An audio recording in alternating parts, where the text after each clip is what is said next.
다 같이 사도신경으로 신앙 고백하면서 새벽기도 시작합니다. 나는 전능하신 아버지 하나님 천지의 창조주를 믿습니다. 나는 그의 유일하신 아들 우리 주 예수 그리스도를 믿습니다. 그는 성령으로 잉태되어 동정녀 마리아에게서 나시고 본디어 빌라도에게 고난을 받아 십자가에 못 박혀 죽으시고 장사된 지 사흘 만에 죽은 자 가운데서 다시 살아나셨으며 하늘에 오르시어 전능하신 아버지 하나님 우편에 앉아 계시다가 거기로부터 살아있는 자와 죽은 자를 심판하러 오십니다. 나는 성령을 믿으며 거룩한 공교회와 성도의 교제와 죄를 용서받는 것과 몸의 부활과 영생을 믿습니다. 아멘. 찬송가 369장 같이 보겠습니다. 찬송가 369장입니다.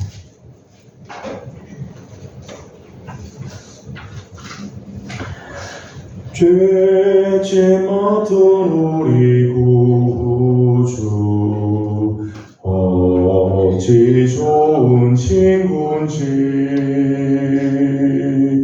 걱정 근심 무거운지 우리 주께 맡기세. 주께 고함 없는 고로 복을 받지 못하네. 사람들이 어찌하여 아랠 줄을 모를까. 시험 걱정 모든 괴로 없는 사람 누군가. 부질없이 낙심 말고 기도드려 아뢰세. 이런 진실하신 친구 찾아볼 수 있을까.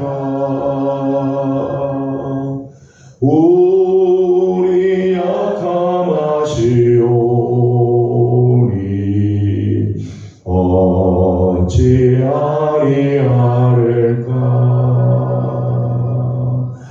근심 걱정 무거운지 아니 진짜 누군가. 비난처는 우리 예수 주께 기도드리세. 세상 친구 멸시하고 너를 조롱하여도 예수 품에 안기어서 참된 위로 받겠네.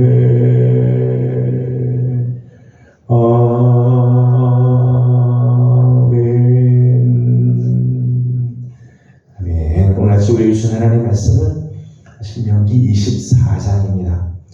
신명기 24장 오늘은 10절에서 22절까지 함께 교독하겠습니다.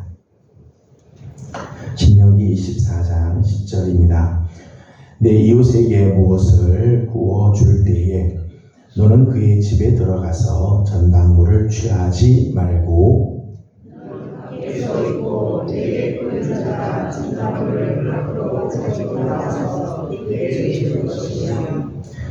그가 가난한 자이면 너는 그의 전당물을 가지고 자지 말고 반드시 그에게 돌려줄 것이다. 그리하면 그가 그 옷을 입자면 그를 위하여 축복하리니 그 일이 내 하나님 여호와 앞에서 내 공의용이 되리라.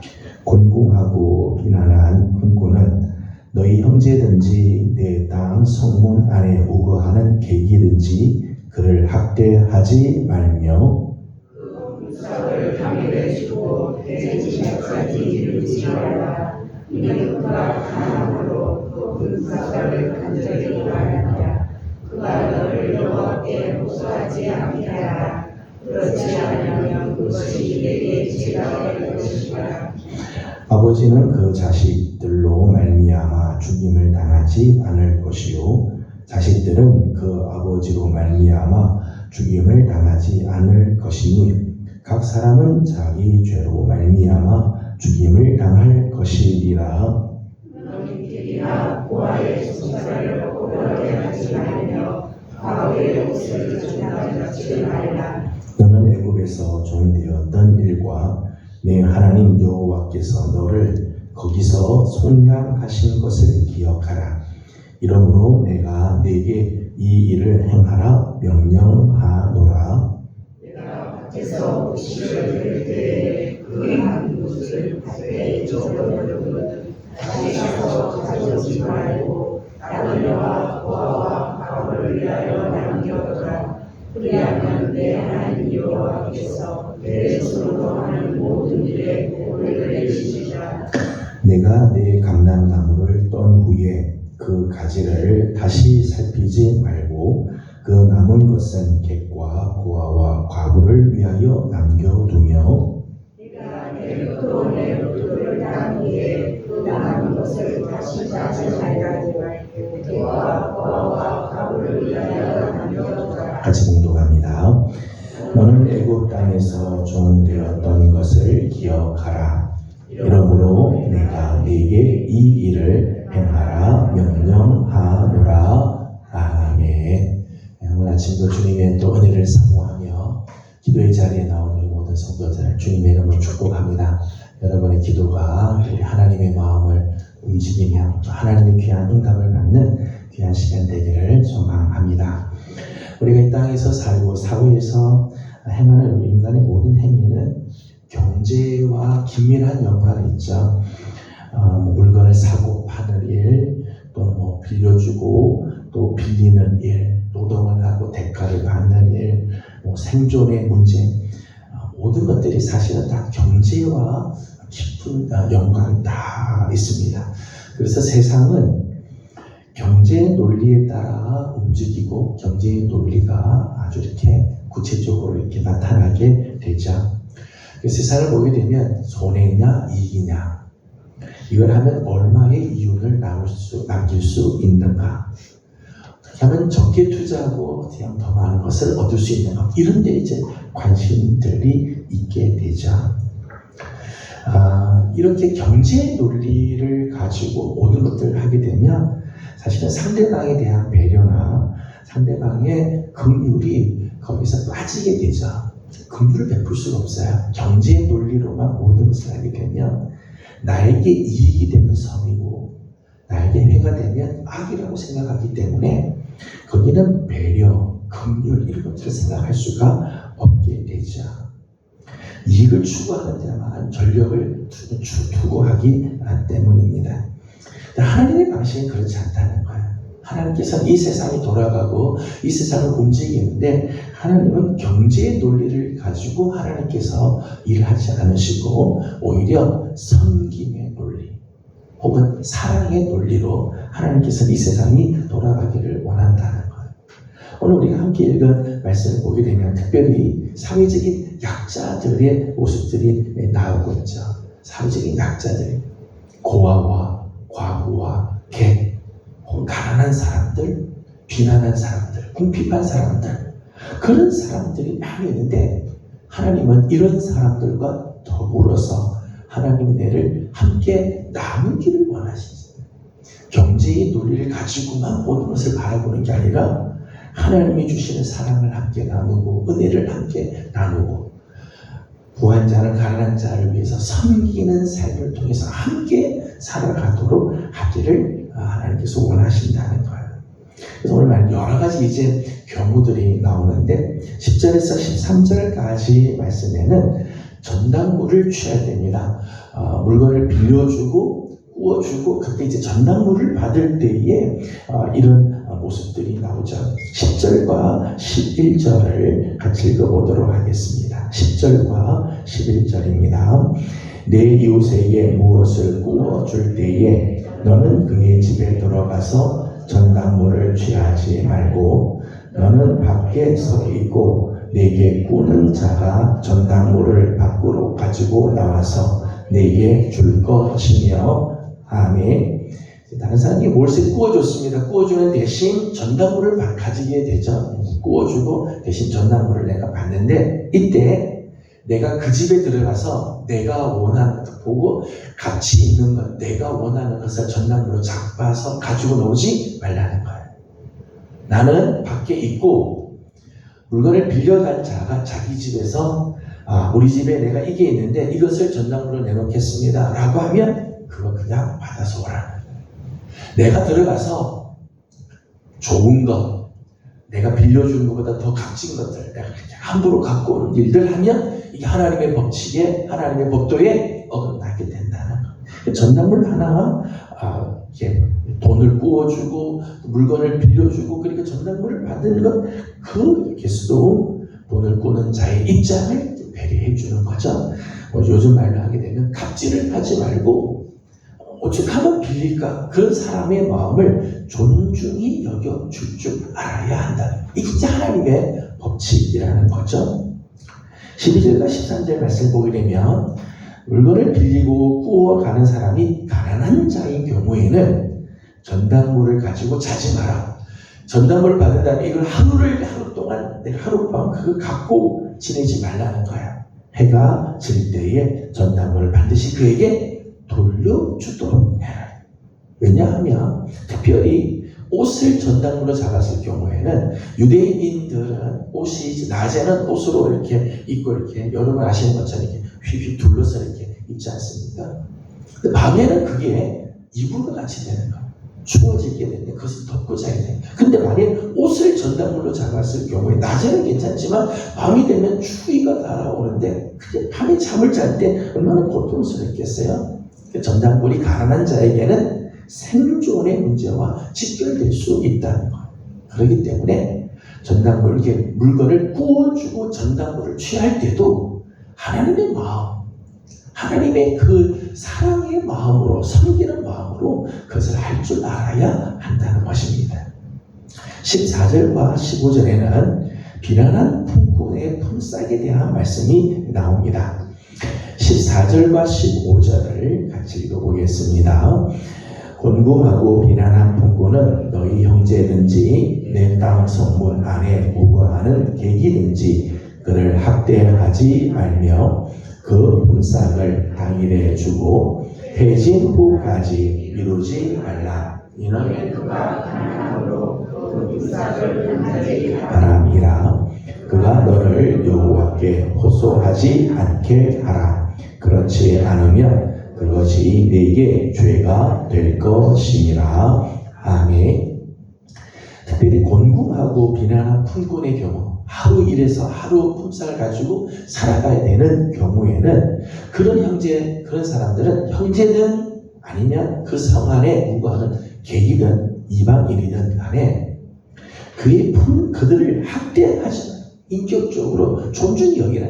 품꾼이라고 해서 학대하고 인격을 무시하고 하는 일들을 하지 말아야 합니다. 왜냐하면 하나님의 백성들이기, 하나님의 형상으로 지음받은 사람들이기 때문에 지금 곤궁하고 비난하다고 해서 품꾼으로 일한다고 해서 함부로 대하고 인격을 무시하는 일들을 하지 말라는 거죠. 또 저들이 하루 동안 수고했으면 그 품삯을 주는데 그 품삯은 당일에 지불하도록 하라는 겁니다. 해가 진 후까지 미루지, 나중에 주겠다 그래서 하루가 지나고 그렇게 하는 일들을 하지 말라는 거예요. 왜냐하면 품꾼은 그날 일한 품삯으로 하루를 지내야 돼. 그 사람과 그 사람에게 딸려있는 가족들이 그 품삯으로 하루를 살아가야 되는데 그 가족의 생계가 연명이 되는데 그 품삯을 자꾸 미루게 되면 생활을 할 수가 없게 되는 거죠. 15절의 말씀을 보게 되면 이렇게 가난한 자들은 그 품삯을 간절히 바라게 됩니다. 그 가난한 자의 가족들은 그 가서 일한 품삯을 그렇게 간절히 바라고 그게 있어야지 하루가 사라지게 되는 거죠. 그래서 하나님의 이 법도는요, 주인의 입장이 아닌 품꾼의 입장에서 고려하게 하는 규례라는 거예요. 주인의 입장이 아니라 지금 가난하고 궁핍하고 비난한 그 사람의 입장에서 생각해봐라. 얼마나 필요하겠느냐. 그러므로 품삯을 미루지 말고 당일에 다 지급을 하도록 하라. 이게 이제 하나님의 법도 섬김의 논리라는 거예요. 17절과 18절 말씀에는 고아와 과부와 객에 대한 말씀이 나옵니다. 17절, 18절 같이 한번 읽어보겠습니다. 너는 객이나 고아의 송사를 억울하게 하지 말며 과부의 옷을 전당 잡지 말라. 너는 애굽에서 종되었던 일과 네 하나님 여호와께서 너를 거기서 속량하신 것을 기억하라.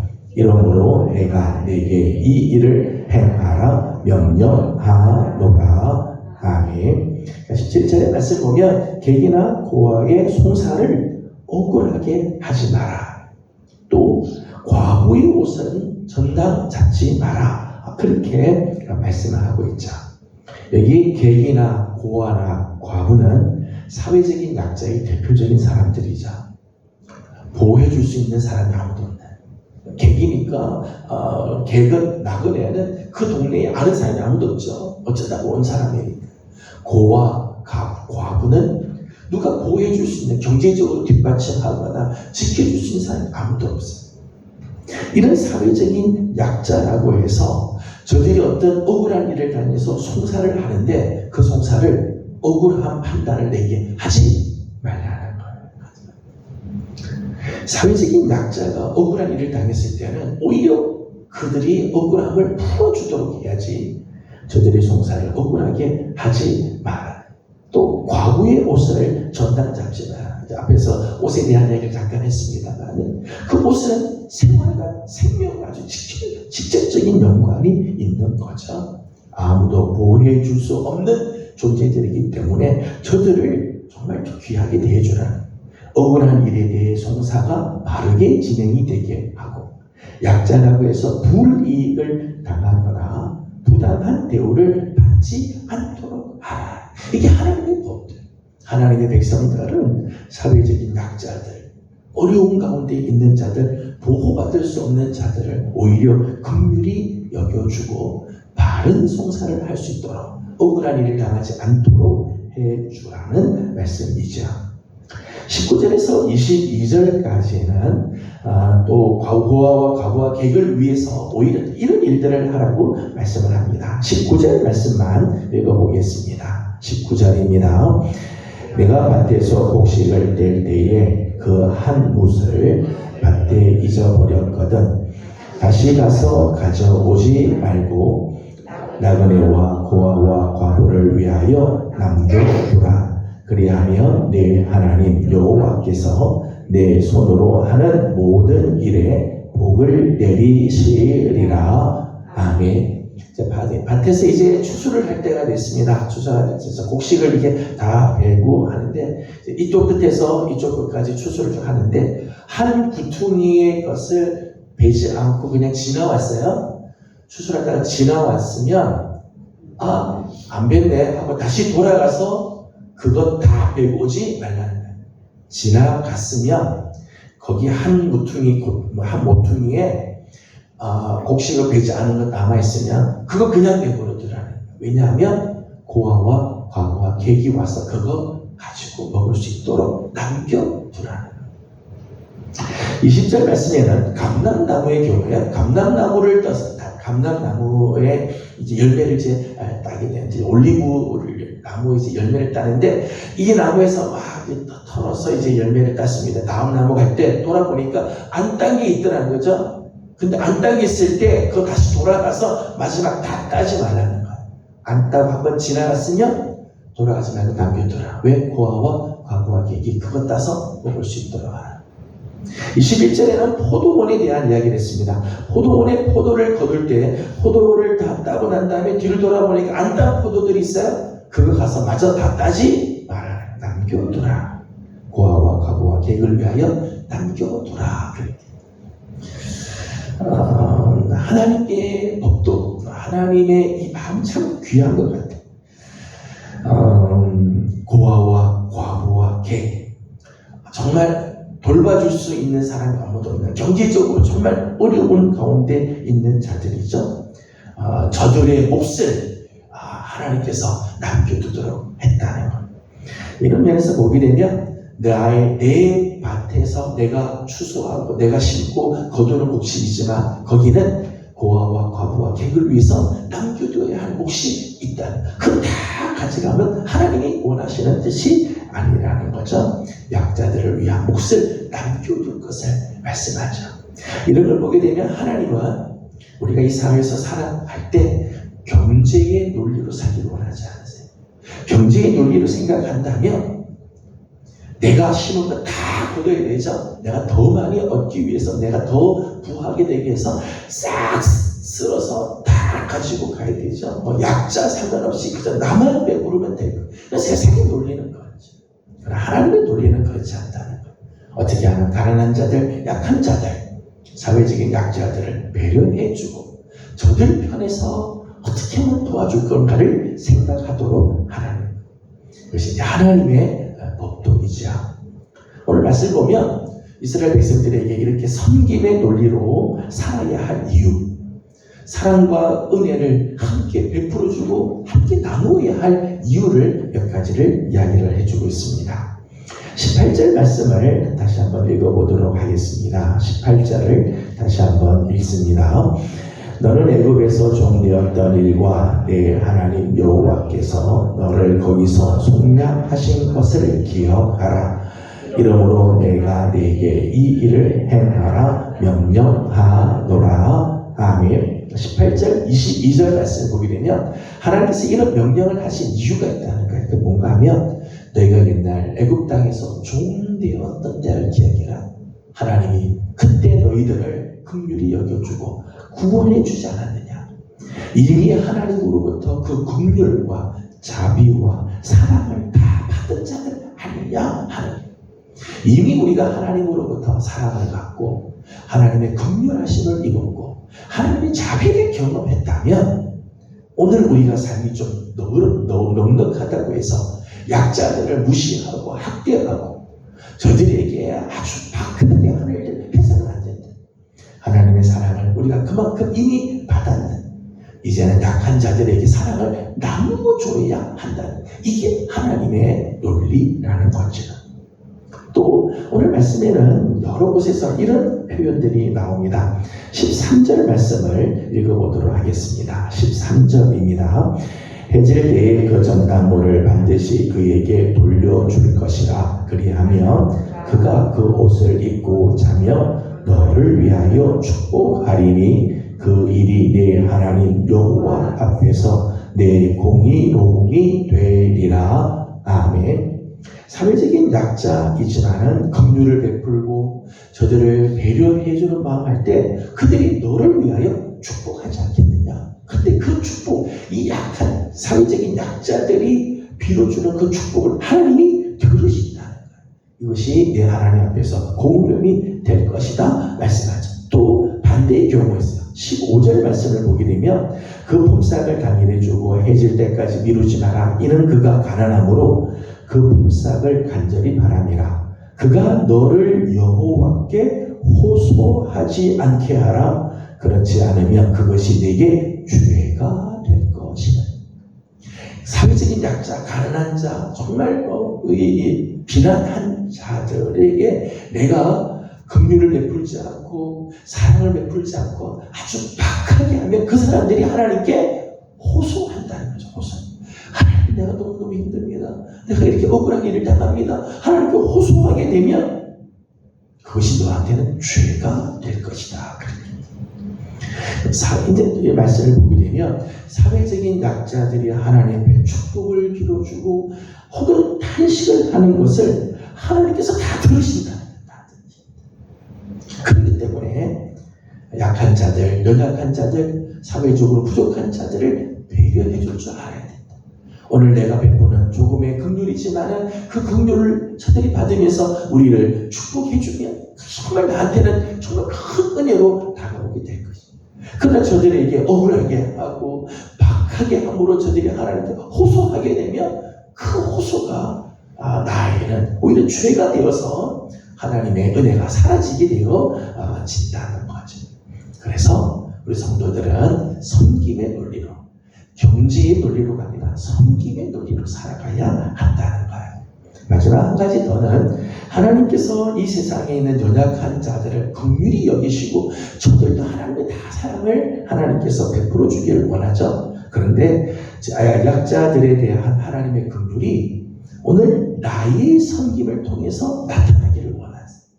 하나님께서 직접 저들에게 먹을 걸 주고 하나님께서 직접 저들이 필요한 것들을 주는 게 아니라 하나님께서 오늘 나에게 풍성한 것을 주어서 나를 통해서 약한 자들을 돕도록 하게 하는, 이게 하나님의 방식이라. 그렇기 때문에 오늘 내가 넉넉하게 가지고 있다고 해서 자랑하고 약한 자들에게 갑질을 하는 건 하나님의 뜻이 아니라 하나님께서 내게 풍성한 은혜를 주시고 넉넉한 것을 주셨다면 그것은 오늘 이 땅에 있는 약한 자들을 도와주라고, 긍휼을 베풀라고 하나님께서 내게 이러한 부와 넉넉함을 주셨다는 거죠. 그래서 나누어 주게 되는 것, 그것이 하나님의 뜻이라는 것입니다. 오늘 우리 삶에도 적용이 됐다고 생각을 합니다. 오늘 우리 예수 그리스도를 믿는 하나님의 백성들, 하나님의 자녀가 된 자들은 그저 나만을 위해서 세상의 어떤 경제의 논리를 따라서 어떻게 하면 내가 더 많은 것을 가질까, 내가 어떻게 하면 더 많은 것을 취할까에 관심을 가질 것이 아니라 내게 주신 것을 어떻게 하면 다른 사람들에게 나눠줄까, 약한 자들을 어떻게 섬길 수 있을까, 내게 다가오는 약한 자들을 하나님의 사랑으로 섬기는 일에 우리가 기쁜 마음으로 감당해야 할 것입니다. 우리 교회에서는 만원의 행복이라고 하는 게 있죠. 만원의 한 달 동안 10,000원이지만은 그 10,000원으로 누군가 정말 필요한 자들에게, 절실한 사람들에게 그 은혜를, 하나님의 은혜를 공급해 주는 거죠. 저는 참 귀한 거라고 생각이 듭니다. 저는 오늘도 우리 사랑하는 귀한 우리 예명의 모든 성도 여러분들, 우리가 경제의 논리로만 살지 말고 어떻게 하면 더 많은 것을 얻을까에 관심 갖기보다 내게 주신 귀한 은혜를 다른 사람과 어떻게 나눌 수 있을까를 생각함으로 하나님의 방식으로 삶으로 하나님의 복이 오히려 우리 가운데 더 넘치는 복된 삶을 사는 우리 성도들이 다 되기를 주님의 이름으로 축복합니다. 기도하겠습니다. 거룩하신 우리 하나님, 은혜와 사랑을 감사드립니다. 오늘 아침도 새벽을 깨우며 주님 앞에 나와 엎드리는 우리 귀한 식구들, 하나님 앞에 간구하고 기도하는 제목들마다 우리 하나님께서 응답하여 주시고 하나님의 놀라운 은혜로 채워 주시옵소서. 하나님, 오늘 특별히 이스라엘 백성들에게 경제의 논리를 따라 살 것이 아니라 하나님의 논리, 섬김의 논리, 사랑의 논리로 살 것을 하나님께서 명령하신 것을 기억합니다. 우리가 이미 하나님으로부터 긍휼과 자비와 사랑을 받은 사람이라면 하나님, 오늘 우리 약자들, 우리 주의 연약한 자들을 섬길 줄 아는 자들 되게 해 주시옵소서. 오늘 약한 자들이 빌어주는 축복과 저들의 호소를 하나님께서 다 들으시는 줄 압니다. 하나님, 오늘 우리가 베푸는 긍휼, 오늘 우리가 베푸는 조금의 사랑이지만 베풀어 줄 때 저들이 우리를 위하여 축복해 주는 것을 하나님께서 기쁘게 들으시는 것을 기억하고 오늘도 넉넉히 나눠줄 줄 아는 우리 성도들이 다 되게 하여 주시옵소서. 우리의 조그만 섬김을 통해 하나님의 긍휼과 하나님의 사랑이 온 땅에 퍼져가는 아름다운 모습들이 있도록 하나님께서 은혜를 더하여 주시옵소서. 하나님, 이 나라와 이 민족을 긍휼히 여겨 주시고 하나님, 이 땅 가운데 우리 하나님의 공의가 세워지게 하여 주시고 약한 자들이 하나님 다시 은혜를 받는 그런 아름다운 모습 모습들이 있도록 하나님 민족도 긍휼히 여겨 주시옵소서. 오늘 아침도 간구하는 기도들마다 우리 하나님 은혜의 은혜를 더해 주시기를 원하옵고 예수님의 이름으로 기도드리옵나이다. 아멘. 하늘에 계신 우리 아버지의 이름을 거룩하게 하시며 아버지의 나라가 오게 하시며 아버지의 뜻이 하늘에서와 같이 땅에서도 이루어지게 하소서. 오늘 우리에게 일용할 양식을 주시고 우리가 우리에게 잘못한 사람을 용서하여 준 것 같이 우리 죄를 용서하여 주시고 우리를 시험에 빠지지 않게 하시고 악에서 구하소서. 나라와 권능과 영광이 영원히 아버지의 것입니다. 아멘. 주신 말씀을 기억하면서 오늘도 우리가 하나님의 법도 하나님의 논리로 살아가는 우리 성도들이 되기를 소망하면서 기도하고 특별히 나라와 민족을 위해서 기도하는 날입니다. 나라를 다스리는 지도자들이 하나님 앞에 바른 삶을 살고 하나님의 공의로 다스리고 하나님의 긍휼이 이 땅 가운데 퍼져갈 수 있도록 우리 함께 나라 민족을 위해서 기도하고 개인적인 기도 제목들 주님께 올려드리고 돌아가도록 합니다. 기도하겠습니다. 거룩하시고 자비하신 우리 아버지 하나님, 은혜와 사랑을